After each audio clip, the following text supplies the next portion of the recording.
I also, by the way, am sympathetic to the fact that it's hard for Republicans to work with me right now because there are members of their base who, if somebody even smiles at me, they think, you're a traitor.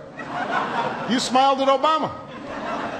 Wow, that from a fundraiser in California for Senator Barbara Boxer last night, San Francisco, in fact, addressing the almost poisonous atmosphere we find in Washington today. The president suggesting the day for trying to promote full bipartisanship has passed. Fair and balanced debate on who's right over this. From the right, radio talk show host David Webb, and from the left, Mark Levine. How are you guys? And good morning. We're good, Bill. Webb and Levine, let's get it going here. David, does the president have a point? Yeah, he does. It started in 2006 when the Democrats took over Congress. Bipartisanship went out the window, and when he was elected to office, it was completely gone. But there is bipartisanship in Washington, D.C. It's been in the opposition to health care, to cap and trade, to all these big government, big spending programs.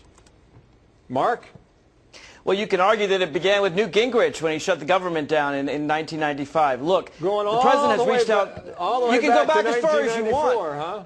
The point is that the president has tried to work with the opposition party more than any other president in American history. He's reached out to them time and time again. But the Republican leadership has told renegade Republicans, don't work with Obama. If you even consider negotiating with him, they said you can't do that. And so you had Boehner and Mitch McConnell very much say, Republicans, you have to toe the party line. And I don't think the American people want that. I think they want the parties to work together. But ever since the massive election, I should say, before the re-election, the election of President Obama, I think the Republicans learned that only by being the party of no do they think they'll ever get power again. David, what about the party of no? And let me read you a quote from last night. The day has passed, the president said, when I expected this to be full partnership. You know, I don't know who's right and wrong in this debate.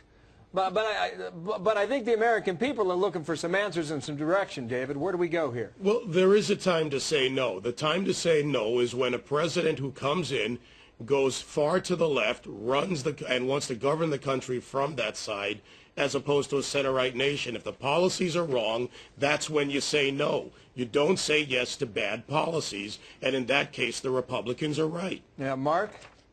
Here's how you know the Republicans are the party of no. When the military authorization came up last year, this is something that was voted on unanimously, but the Republicans still filibustered it. When it came to unemployment, increasing unemployment benefits, the Republicans supported that too, but they still filibustered it. I think if they tried to name a post office, the Republicans would filibuster it. This is all part of their strategy announced by Rush Limbaugh to make America fail by making this president fail so they can take power again. It's a very cynical strategy. Limbaugh? I do. Mark, David, are the Republicans taking all their cues from Rush Limbaugh? Mark would like to sell that, and nobody's buying it. Mark, got a little news for you. Nobody elected Rush Limbaugh. He's a talk show host.